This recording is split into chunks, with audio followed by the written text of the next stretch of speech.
जमात से नमाज पढ़ रहे हैं, जी इमाम साहब जब रुकू में चले गए जी तो हम शामिल हुए, मगर हमने फील किया कि हमारा ये सही टाइमिंग से नहीं मिल सके हम अच्छा हम गुजरने में तो जाएंगे। जी जी उसके बाद हम इमाम साहब के सलाम करने के बाद खड़े होते हैं अपनी वो पहले वाली रिकात पूरी करने के लिए। वो जो हम दो सजदे फालतू करते हैं उसके लिए हमें सजदा शुरू करना या अगर आपको जमात में शामिल होते हुए रुकू के अंदर शामिल होते हुए सिर्फ शक महसूस हुआ है, हल्का सा शक हुआ है, उस हल्के से शक की हैसियत नहीं है।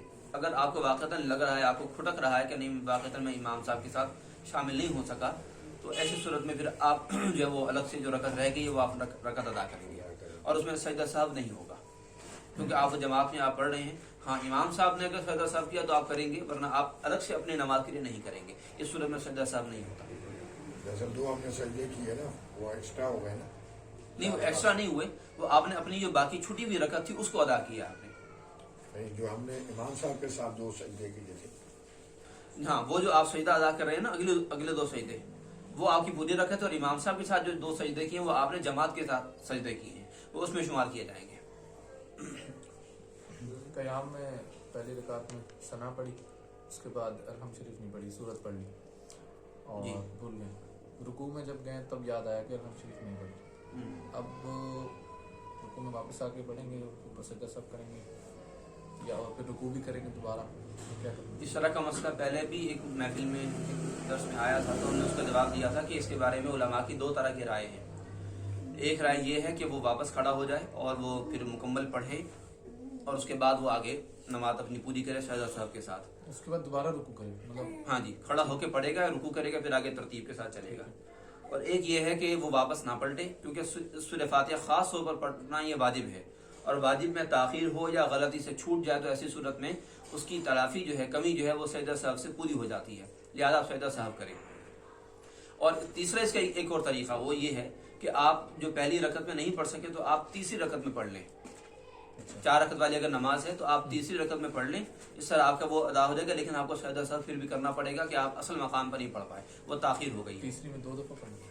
नहीं, तीसरी में एक ही बार पढ़ें आप, क्योंकि तीसरी में पढ़ना जो है वो सुन्नत है, लेकिन आप जो तीसरी में पढ़ेंगे आप वो सुन्नत के तौर पर नहीं बल्कि आप उस वाजिब की कदा कर रहे होंगे नमाज के अंदर ही, लेकिन फिर भी सजदा साहब करना जरूरी है, उसके बगैर आपकी नमाज कामिल पूरी नहीं होगी। और कोई भाई साथी? 17वें पारे में से मैंने लिखा है कुरान शरीफ में जी तर्जुमा ईमान में भी लिखा है, जैसे आम लोग होते हैं, इसमें जो है ना 2 सजदे हैं। जी एक जगह जो है इमाम शाफी का जिक्र किया है, बाकी जो मौलवी सजदा है वो जो दूसरा जो सजदा नाम है इमाम शाफी का जिक्र किया है वो करना वाजिब है क्या है? 17वें सिपारी में 2 सजदों में से जो इमाम शाफी वाला सजदा जहाँ लिखा हुआ है वो हनफियों पर करना वाजिब नहीं है, लेकिन जो शाफी होंगे वो करेंगे, क्योंकि कुरान मजीद में वैसे 14 सजदे हैं, लेकिन इमाम शाफी के नज़दीक 15 हैं। तो जो शाफी हजरात हैं, जो मुक़ल्लिद होंगे इमाम शाफी के, वो 15 करेंगे, यानी वो दूसरा करेंगे, हम नहीं करेंगे, वाजिब नहीं है। लेकिन अगर कोई करता है तो उसको मना नहीं किया जाएगा, जो करता है मना नहीं किया जाएगा, क्योंकि वाजिब नहीं है। तो वाजिब ना होने का मतलब ममनू नहीं है, गुनाह नहीं है, हराम नहीं है, करना चाहे तो किया जा सकता है। सजदों में ऐसा क्या है कि कुरान पाक में जिसमें हमें सजदे करने का हुक्म है? कुछ ऐसी कुछ अल्लाह ताला ने हुक्म दिया है कि सजदा किया जाए, या क्या है उसके पीछे? असल में जहाँ पर कुरान मजीद में सजदे वाली आयत हैं उनके अंदर खास तौर पर ऐसा माना है कि उनमें अल्लाह ताला ने मुशरिकीन का जिक्र किया है, चाहे वो आप अलैहिस्सलाम के दौर के थे या उनसे पहले के मुशरिकीन थे, कि जिनको हुक्म दिया जाता था कि अल्लाह के आगे सजदे करो, लेकिन वो नहीं करते थे, इनकार किया करते थे। तो अल्लाह ताला ने वहाँ पर जब ये आयत नाजिल फरमाई तो फिर मुसलमानों ने ये, यानी कि बाकायदा हदीस से फिर ये समझ में आता है, जो उसका पूरा कंक्लूजन है कि वहाँ पर मुसलमान उन लोगों के तरीके की मुखालफत करते हुए अल्लाह को सजदा करें। उन्होंने नहीं किया था, उनकी मुखालफत करते हुए वाजिबी तौर पर सजदा करें कि या अल्लाह उन्होंने नहीं किया, हम उनके साथ नहीं, हम तेरी इबादत करते हैं, हम सजदा करते हैं, कुरान मजीद की उस जगह को पढ़ते हुए। एक ये है, और एक इसका जो है वो एक सूरत ये है कि मुतलकन वहाँ पर ये हुक्म होता है कि अल्लाह को सजदा करो, उसकी इबादत करो। और ये जो हमने जुमला बोला है ये बाकायदा एक आयत का तर्जमा भी है, सूरह नजम की आखिरी आयत का तर्जमा यही है। इसी तरह सूरह अलक की आखिरी आयत है जिसका तर्जमा है कि सजदा करो और अल्लाह ताला का कुर्ब हासिल करो। تو یہ اس آیت کا ترجمہ. تو وہاں پر جہاں حکم دیا جا رہا ہے براہ راست کہ سجدہ کرو تو اس وجہ سے وہاں پر سجدہ کیا جاتا ہے. یہ دو طرح کی وجوہات ہیں وہاں پر سجدہ تلاوت کرنے کی. اچھا نماز کے دوران جب ہے سورہ فاتحہ کے بعد جو دوسری سورت پڑھنی ہوتی ہے جی اس میں کتنا کوئی گیپ آ جائے تو اس کے بعد سجدہ صاحب واجب ہو جاتا ہے؟ اگر 3 مرتبہ سبحان اللہ کہنے کی مقدار سورہ فاتحہ اور اگلی صورت یا آیات کے درمیان آ جائے 3 مرتبہ سبحان اللہ کہنے کی مقدار خاموشی رہ گئی تو سجدہ صاحب واجب ہو جائے گا. اچھا، اور تیسری یا چوتھی رکعت اگر فرض میں پڑھ لیں تو آپ نے سورہ فاتحہ کے بعد بسم اللہ پڑھ لی صرف اگلی صورت نہ پڑھی جی تو بسم اللہ پڑھنے پہ بھی یا اگلی صورت اگر پڑھ لیں تو سجدہ صاحب کرنا ہوتا ہے یا نہیں کرنا؟ تیسری اور چوتھی رکعت میں اگر آپ نے سورہ فاتحہ کے بعد بسم اللہ پڑھ لی تو اس سے کچھ واجب نہیں ہوتا کیونکہ بسم اللہ پڑھنا صرف خلاف سنت ہے خلاف واجب نہیں ہے. اس لیے آپ پر سجدہ صاحب واجب نہیں ہوگا اور نماز آپ کی ادا ہو جائے گی. اگر کر لیا جائے سجدہ صاحب کے بسم کر اللہ لیا پڑھ جائے واجب نہیں ہے کر لیا جائے تو ہر اچھی بات نہیں ہے نماز لیکن نہ دوبارہ کریں نہیں دہرانے کی عادت نہیں ہے. صورت اگر پڑھ لیں کسی صورت بھی ملا لی تب بھی کوئی مسئلہ نہیں خلاف سنت ہے. اس لیے یعنی یہ سورہ فاتحہ کے بعد جو ہے بسم اللہ واجب ہے یا نہیں ہے. سورہ فاتحہ خود پڑھنا سنت ہے. تیسری اور چوتھی رکعت میں فرضوں کی سورہ فاتحہ پڑھنا سنت ہے. لہذا اگر کسی نے آگے بسم اللہ بھی پڑھ لی اگلی صورت کے لیے اگلی آیات پڑھنے کے لیے تو بسم اللہ چونکہ خلاف سنت اس نے پڑھی ہے اس لیے اس سے سجدہ صاحب واجب نہیں ہوگا.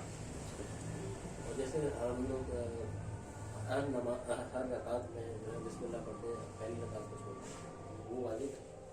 پہلی رکعت کو چھوڑ کر جیسے پہلی رکعت میں تو اعوذ باللہ بسم اللہ پڑھتے ہیں جی اس کے بعد بسم اللہ پڑھنا ہر رکعت کے اندر سنت ہے. ہر رکعت میں پڑھنا سنت ہے. پڑھیں گے تو ثواب ہے نہیں پڑھیں گے تو کوئی گناہ نہیں ہے. کوئی گناہ نہیں ہے. اعوذ باللہ پڑھنا یعنی تعوذ وہ صرف پہلی رکعت میں سنت ہے. بسم اللہ پڑھنا ہر رکعت میں سنت ہے. غالباً ہم نے پچھلے کسی پروگرام میں ہم نے یہ بیان کر دیا تھا کہ تعوذ پڑھنا بھی ہر رکعت میں سنت ہے تو وہ ہم ایسے بے دھیانی میں کہہ گئے. اعوذ باللہ پڑھنا صرف پہلی رکعت میں سنت ہے. بسم اللہ پڑھنا ہر رکعت میں سنت ہے. ویسے ہم قرآن پاک کی تلاوت کرتے ہیں فجر کی نماز کے بعد یا عصر کے بعد جی اور اس میں ہم سجدہ علی آیت پڑھ لیتے ہیں تو ہم اسی وقت سجدہ کریں گے؟ نہیں آپ اس وقت رک جائیں. عصر کے بعد اگر آپ نے پڑھی ہے سجدہ تلاوت والی آیت پڑھی ہے تو آپ رک جائیں. مغرب کی بات کر لیں. یعنی ممنوع ٹائم میں ممنوع میں نہیں کیا فجر کے بعد بھی فجر کے بعد جو ممنوع خاتون میں نہ کیا جائے. آپ کچھ پوچھ رہے تھے؟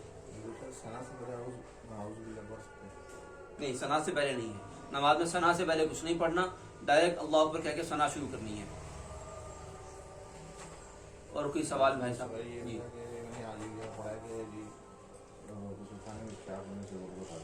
کیا ہوتی ہے؟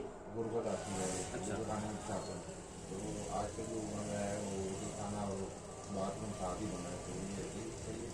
پہلی بات تو یہ یاد رکھیے کہ غسل خانے میں کے حوالے سے آپ نے جو بات کہی ہے کہ وہاں قضاء حاجت سے غربت آتی ہے یہ حدیث شریف سے نہیں ہے بلکہ بزرگوں کے تجربات سے ہے. بہرحال بہت اہم ہے کہ بزرگوں کی باتیں بہت اہم ہوتی ہیں لائق عمل ہوتی ہیں بلکہ واجب العمل بھی ہونی چاہیے. ہمیں اپنی زندگی میں بزرگوں کی باتوں کو بھی اہمیت دینی چاہیے.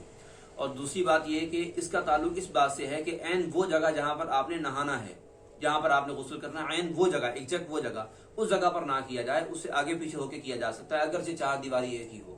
تو جو موجودہ زمانے میں جو ہے یہ ایک ساتھ واش روم اور باتھ روم بنائے جاتے ہیں تو اس میں حرج نہیں ہے کیونکہ ان دونوں میں جگہ الگ الگ ہوتی ہے.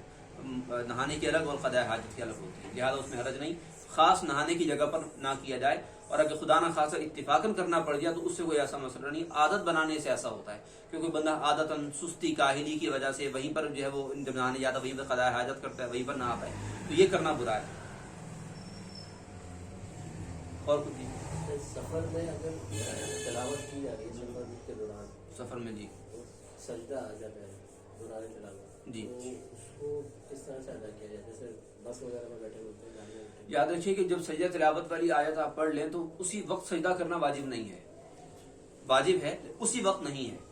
تو جب ٹرین رک جائے یا کسی سواری پر ہیں آپ وہ رک جائے آپ کو کہیں اترنے کا موقع ملتا ہے یا بعد میں کبھی آپ اپنے منزل مقصود پر پہنچ جاتے ہیں تو آپ وہاں پر ادا کر سکتے ہیں. کوئی اس میں حرج کی بات نہیں. عین اس وقت جب آپ نے پڑھا اسی وقت سجدہ کرنا واجب نہیں ہے. ٹھیک ہے جی. اور کوئی سوال اور کچھ پوچھنا چاہیں؟ ٹھیک ہے جی. جی آپ نے ابھی کہا کہ اسی وقت سجدہ کرنا واجب ہے لیکن آپ نے پچھلے سوال میں یہ کہا کہ اس میں نہیں اس میں رب تعالیٰ نے کہا کہ آیت مطلب کے حوالے سے کہ جو وہ آیت آتی ہے تو وہ مسلمان اس کے مترادف مطلب سجدہ کرتے ہیں. مشرک نہیں کرتے ہم کرتے ہیں فوراً مطلب سجدہ کرتے ہیں اس آیت پہ. जी। आयत पे, तो ये तो फिर आप ये कह रहे हैं कि वाजिब है। देखिए, जहाँ पर आयत का ये माना हो कि अल्लाह को सजदा करो, अल्लाह की इबादत करो, वहाँ पर ये नहीं कि अभी सजदा करो और अभी इबादत करो। जैसे इसकी मिसाल यूँ लीजिए कि अजान हो रही है और अजान क्या है, नमाज का ऐलान है कि नमाज का वक्त शुरू हो चुका है, नमाज पर आओ। अल्लाह ताला की तरफ से हुक्म है, हय्या अलस सलाह, हय्या अलस सलाह, ये हुक्म है, आप आइए। लेकिन इसका ये मतलब हरगिज़ नहीं है कि आप उसी वक्त फौरन आप पर वाजिब हो गया कि आप फौरन मस्जिद में जाएं, वहाँ पर आप जो है वो जमात शुरू कर दें। ये हरगिज़ वाजिब नहीं है, बल्कि उलमा ने सहूलत के पेश नज़र वक्फा रखा है, 15 मिनट का, 20 मिनट का, 10 मिनट का वक्फा रखा है, उसके बाद ही जमात होती है। तो इबादत का हुक्म दिया जाने का यह मतलब नहीं कि उसी वक्त वो वाजिब हो गई। जब भी इस्लाम ने, दीन ने अल्हम्दुलिल्लाह ये सहूलत दी है कि हुक्म को पूरा करने में जो है थोड़ी सी ये सहूलत दी कि वक्त एक खास मुकर्रर किया, दौरानिया दिया हमें, एक ड्यूरेशन है कि इतने वक्त के अंदर अंदर आपने करना जब भी आप अदा कर सकें। तो वाजिब है, यानी इटसेल्फ खुद बुनियादी तौर पर ये हुक्म वाजिब है, लेकिन उसी वक्त अदा किया जाए जब आप पढ़ रहे हैं तो नहीं, बल्कि आपको बाद में अगर वक्त मिलता है आप कर सकते हैं। ठीक है जी, इसका ये मतलब है। एक और ये था जी, कुन फयकुन का ये मतलब नहीं कि अल्लाह ताला जिस वक्त कहता है उस वक्त हो जाती है वो चीज़। कुन फयकुन का जो मतलब है, इसके बारे में एक इल्मुल कलाम की बहस है। असल में उसका खुलासा ये आपको अर्ज करते हैं कि हम जो कहते हैं कुरान मजीद में भी है कि कुन फयकुन, अल्लाह फरमाता है हो जा तो वो हो जाती है। तो यहाँ पर उलमा ने कहा कि ये कुन का लफ्ज़ हमें समझाने के लिए उलमा ने अल्लाह ताला ने बयान किया, वरना अल्लाह ताला को कुन कहने की भी हाजत नहीं है। यानी अल्लाह ये कुन कहने से असल में मुराद ये थी कि इतने हल्के से वक्त में अल्लाह ताला का हुक्म होता और फौरन वो चीज़ हो जाती है, मुराद ये है। तो अल्लाह ताला ने जो फरमाया कुन कि हो जा तो वो हो जाती है, तो इसमें कायनात चूंकि बहुत वसी है, अल्लाह ताला ने हर चीज़ को अलग अलग वक्त में पैदा किया, हर अलग अलग दिन में, 6 दिनों में अल्लाह ने पैदा किया। तो जिस चीज़ को अलग, एक सिंगल चीज़ को अल्लाह ने फरमाना था पैदा होने को, कुन फरमाया वो हो गई, या जिस तरह अल्लाह ने फरमाना था या जिस तरह अल्लाह ने हुक्म देना था वो दिया तो वो हो गई। वो ये है, यानी ये नहीं कि उसी वक्त वो हो गई, ये भी हो सकता है कि उसी वक्त हो गई, और ये भी मुमकिन है कि वो ग्रेजुअली आहिस्ता आहिस्ता बनना शुरू हुई हो, जैसे अल्लाह ताला का उस वक्त हुक्म था। और कोई सवाल? बोलते समय ना बताना तो क्या चीज़? सजदे में सजदा जब कुरान में तिलावत जैसे अल्लाह नबी का सवाल करते ना कि सफर के दौरान सजदा आ जाता है, जी जी, तो इसके बारे में मैंने ये भी सुना है कि ये आयत जो ना पढ़ लेनी चाहिए, समय ना सजदे में जब सजदा आ जाता है अच्छा, तो सजदा ना करो, उसकी जगह ये पढ़ लो, लेकिन बाद में सजदा अदा जरूर करो। ये इस तरह से हमें ज़हन में कोई ऐसी बात नहीं है, अभी हमें इस बात का कोई इल्म भी नहीं है, बल्कि ये बात ऐसी ज़हन की कोशिश में भी नहीं आ रही कि कभी सुनी पड़ी हो सकता हो, लेकिन हमें मालूम नहीं है। ये मैंने किसी अच्छा, हो सकता हो, हमें मालूम नहीं है। वजू में यानी जो वजू करते हैं तो उसके पानी को कहते हैं कि किसी टॉवल वगैरह से नहीं साफ करना चाहिए, तो कपड़ों के साथ लगे या क्या है, उस पानी के किस लिहाज से ममानियत है? तिरमिज़ी शरीफ में हदीस शरीफ मौजूद है और आला हजरत ने भी इसको नकल किया है, बयान किया है फतवा में, अपने फतावा में, कि जो वज़ू का पानी होता है उसका वज़न अल्लाह ताला के यहाँ अल्लाह की बारगाह में मीज़ान में होगा, लिहाजा उसको पहुँचना नहीं चाहिए, यानी अज खुद उसको साफ और खुश्क नहीं करना चाहिए। आपके कपड़ों से लग जाता कोई बात नहीं, वो भी फौरन खुश्क नहीं होता, लेकिन अगर आप फौरन खुश्क कर देंगे तो फिर आप उस अजर से महरूम हो जाएंगे कि जो आपको क़यामत में मीज़ान में उसके तराजू में मिलना है। तो इसका ये मतलब है कि आप अज खुद ना उसको साफ करें, खुद खुश्क ना करें, बल्कि आप उसको रहने दें। अज खुद वो खुश्क हो जाए कपड़ों से लगकर या हवा से, तो उसका एक अलग मामला, वो कुदरती चीज़ है, इसलिए आप अपने अमल से उसको खुश्क ना करें। वैसे हाथ वगैरह यूं करना या मुंह से अगर पानी टपक रहा हो तो उस तरह करना? सिर्फ टपकने की हद तक पानी जो आपके चेहरे से या हाथों से जो आपका टपक रहा है, उस हद तक आप पानी को हल्का झाड़ दें हाथों को या दाढ़ी के बालों को, तो वो तो ठीक है, उसमें कोई मना नहीं है।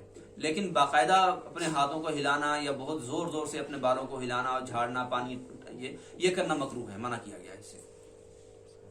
मस्जिद में तो जब जाते हैं हम, क्योंकि हम लोग दुकानदार हैं जी, अब तो हम जाके मस्जिद में वजू करते हैं, घर से नहीं जाते। मना फरमाया कि भाई मस्जिद में वजू का पानी ना गिरे, बिल्कुल। उसमें उस सूरत में हम क्या करें? तो मस्जिद में वजू करने वालों को ये एहतियात करनी चाहिए कि वो वजू करके पहले वहीं खड़े रहें, आराम से अपने बाजू वगैरह नीचे करके आराम से वो मस्जिद में पहुंचे, जमात में शामिल हों, एक भागम भाग ना जाएं और ना ही अपने कतरे मस्जिद में टपकाते हुए जाएं। और अक्सर लोगों को हमने ये भी देखा है, बल्कि बहुत सारे लोगों को हमने ये देखा है कि वो वजू करते ही भागते हैं, जमात निकल रही है और रकअत में शामिल होने के लिए भागते हैं और उनके बाजू ऊपर के ऊपर रह जाते हैं। हालांकि नमाज में कपड़ों को फोल्ड करना सख्ती से मना है, बुखारी और मुस्लिम शरीफ की हदीस शरीफ है। आप अलैहिस्सलाम ने फरमाया कि मुझे हुक्म दिया गया है कि मैं नमाज में अपने कपड़े मोड़ूं नहीं, फोल्ड ना करूं, तो इसलिए ये भी नहीं करना चाहिए। और वुदू खाने में खड़े खड़े अपने वुदू के पानी को, कतरात को आप झड़क लें تاکہ آپ مسجد کے صحن میں مسجد میں آپ نہ گرائیں اس کو، اس کام سے آپ بچیں۔ مگر ہم نے یہ بھی سنا ہے کہ بھئی آپ ایک کپڑا رکھیں، اس سے اپنے آپ کو پہنچ لیں، اس سے کوئی پانی کپڑا رکھیں گے لیکن اس کپڑے کو عین اسی نمی کے ساتھ اپنی جیب میں رکھنا بھی درست نہیں ہے، کیونکہ وہ پانی مکروہ ہے، مستعمل پانی ہے۔ تو جس طرح وہ مسجد کی پلاٹ میں، مسجد کی جگہ پر اس کو گرانا غلط ہے، وہ پانی اپنی جیب میں لے کر گھومنا بھی غلط ہے۔ اس کا طریقہ یہ ہوتا ہے کہ آپ اگر اپنے پاس رکھنا بھی چاہتے ہیں تو آپ لے کر اس کو کہیں باہر، یعنی وضو خانے ہی کے کسی حصے میں آپ اس کو لٹکا دیں، یا بعض مساجد میں ہو سکتا ہے ایسا ہو یا ہونا چاہیے اگر ممکن ہو تو، کہ وہاں پر اس طرح ٹاولز لٹکا دیے جائیں سہولیات کے تحت، اور وہاں سے نمازی سے اپنا وہ وضو وغیرہ کا پانی ہلکا ہلکا پہنچ کر وہ آپ وہاں سے نکل جائیں، کوئی حرج کی بات نہیں ہے۔ یہ بھی تو مکروہ ہے نا کہ دوبارہ اسی ٹاول کو دوبارہ استعمال کرنا، اگر خشک ہو گیا تو پھر حرج نہیں ہے، صحیح یعنی نہیں، اگر گیلے اس طرح- وغیرہ استعمال کیا جائے تو گیلا والا اس کو پھر منع ہے، گیلا والا اس لیے ہم نے کہا نا کہ اگر ممکن ہو تو، لیکن چونکہ ممکن نہیں اور یہ اپنے ساتھ رومال رکھنا الٹا پھر مکروہ پانی کو ساتھ لے کر چلنا ہے۔ ہم نے تو وہ ایک امام صاحب کہہ رہے تھے کہ میں نے یہ چادر اس لیے لی ہوتی ہے کہ اس کا ایک میں منہ صاف کر لیتا ہوں جی، اور ایک حصے سے دو حصے ہو گئے نا جناب، سیم اسی گیلی جگہ سے استعمال کرے تو غلط ہے نا، لیکن اگر الگ الگ دوسرے سے میں پاؤں صاف کر لیتا ہوں، اور پھر وہ چادر وہاں تو نہیں رکھ دیتے، وہ لے کے اندر جاتے ہیں مسجد میں، گلے میں بھی اوڑھ کے بھی وہ نماز کرا دیتے جی، اس سے پہنچنے کا مطلب یہ ہے کہ وہ صرف ایک نمی ہلکی سی صاف ہوتی، پورا اس کا پانی وہی نہیں کہ پورا رگڑ رگڑ کے صاف کیا جائے، وہ یہ نہیں ہوتا معمولی سے نہیں، کہنے کا مقصد یہ ہے وہ جو پانی اس کے ساتھ لگ لگ گیا اسی کا پانی معمولی ہوتا ہے وہ، تو فقی کا ضابطہ ہے کہ القلیل کالمعدوم، جو ہلکا پھلکا تھوڑا بہت ہو وہ نہ ہونے کے برابر شمار کیا جاتا ہے۔ اور یہ کہ صرف اس سے نماز پہ کوئی اثر نہیں پڑتا، یہ بھی یاد رکھیے، شاید آپ کے ذہن میں یہ کہ اس سے نماز پر اثر پڑتا ہے، نماز پر اس سے کوئی اثر نہیں پڑتا، صرف یہ عمل اب اگر از خود کیا جائے تو غلط ہے، نماز پر اس سے کوئی اثر نہیں پڑتا۔ جس طرح آپ کہہ رہے تھے کہ جی وضو کرتے ہیں تو جماعت نکلنے جائے تو آستین بھی کڑی لے جاتی، جی، میں نے یہ بھی دیکھا ہے کہ آگے نمازی کھڑا ہوتا ہے، نیت مانتا ہے، نیت ماننے کے بعد جو ہے آستین نیچے کر رہا ہوتا ہے، وہی تو عرض کیا، نماز کے اندر وہ شامل ہو چکا نا، اگر وہ جو ہے اس کی نماز ہو جائے گی، نماز تو ہو جاتی ہے، جماعت میں جب موجود ہے تو اس کی نماز تو ہو جائے گی، حتیٰ کہ اگر وہ تنہا پڑھا تب بھی ہو جائے گی، لیکن ویسے عمل یہ مکروہ تحریمی ہے یہ، اور اگر تنہا پڑھ رہا ہے تو اس کو پھر یہ گناہ بھی ملے گا اس کا، امام کے پیچھے ہے تو اس کو اللہ کی رحمت سے امید ہے کہ گناہ نہیں ملے گا، لیکن ویسے اس کا عمل یہ غلط ہے، لہٰذا وہ تسلی سے پہلے اپنا بازو وغیرہ نیچے کرے اور اس کے بعد جماعت میں شامل ہو۔ تو یہ نہیں ہے 3 دفعہ سبحان اللہ کہنے کی مقدار میں اگر کوئی اپنے یعنی کہ خارج کر رہا ہے یا کچھ اس طرح ہاتھ عمل کثیر کہہ جاتا ہے، عمل کثیر میں یہ تعریف خاص نہیں ہے، اور بھی اس کی تعریفات ہیں، تو اس لیے اس کے اوپر ہم فتویٰ نہیں دیتے کہ جس سے جو ہے نماز ٹوٹ جائے گی، اس لیے کہا جا رہا ہے کہ پہلے احتیاط ہے، ورنہ عمل کثیر کی کئی تعریفات ہیں، صرف یہ نہیں ہے اور بھی ہیں۔ مثال کے طور پر اس کی ایک یہ تعریف ہے کہ دیکھنے والے کو لگے کہ یہ نماز میں شامل نہیں ہے، لیکن ایک بندہ جو جماعت میں شامل ہے اور وہ ایک ہاتھ یوں رکھ کے اس طرح کر رہا ہے، پھر ایک ہاتھ یوں رکھ کے یوں کر رہا ہے، تو یہ کم از کم ایک نشانی تو ہے کہ نماز میں ہے۔ تو اس طرح یہ اس کی مختلف تعریفات ہیں، تو کسی ایک وجہ کی بنا پر ہم یہ نہیں کہہ سکتے کہ یہ نماز میں نہیں رہا، اس کی نماز ٹوٹ گئی، تو تعریفات اس کے الگ الگ ہیں، ٹھیک ہے وہ جی۔ اصل میں مین ڈر یہی ہوتا ہے نا کہ اگر میں نے آستین نیچے کی اور بٹن بند کرتا رہا تو امام صاحب خوش سے اٹھ جائیں گے تو میری رکعت ایک رہ جائے گی، پھر مجھے دوبارہ پڑھنی پڑے گی۔ یاد رکھیے ہماری ان چھوٹی چھوٹی غلطیوں کی وجہ سے، جو مقتدی حضرات ہوتے ہیں ان کی ان چھوٹی چھوٹی غلطیوں کی وجہ سے اس کا روحانی طور پر جو اثر اور دباؤ ہے وہ امام صاحب پر پڑتا ہے، جو نماز پڑھا رہے ہیں ان پر پڑتا ہے، یعنی ان کو بھولنے کا خطرہ ہوتا ہے کہ رکعت بھول سکتے ہیں، تلاوت میں بھول سکتے ہیں، تشہد پڑھنے میں، یعنی کسی بھی مقام پر بھول سکتے ہیں، اس لیے کہ پیچھے والوں نے کوئی ایسا عمل کیا جس کی وجہ سے ان کی نماز بھی ناقص ہوئی اور اس کا روحانی اثر اور دباؤ امام صاحب پر آ کر پڑ گیا، لہذا لوگوں کو اس حوالے سے بھی احتیاط کرنی چاہیے۔ ہم نے یہ بھی سنا ہے نا کہ جیسے خدا نہ کرتا میں ہوں، فرسٹ میں اپنے مثال دیتا ہوں، میں آپ کے ساتھ آپ جماعت کرا رہے، میں آیا، آپ بھول گئے، تو مائٹ بھی پاسبل کہ میرا وضو صحیح نہیں تھا۔ دوبارہ بات بتائیے گا۔ جیسے امام صاحب نماز کرا رہے ہوتے ہیں، جی وہ غلطی کر جاتے ہیں، جی جی اور کہتے ہیں کہ کوئی نمازیوں میں سے کسی کا وضو جی صحیح جی نہیں تھا۔ مختلف اسباب ہیں، ان میں سے ایک وہ سبب میں نے عرض کیا اور ایک جو آپ بتا رہے ہیں ایسا بھی ہے، ٹھیک ہے جی۔ وما علیہ الا البلاغ المبین۔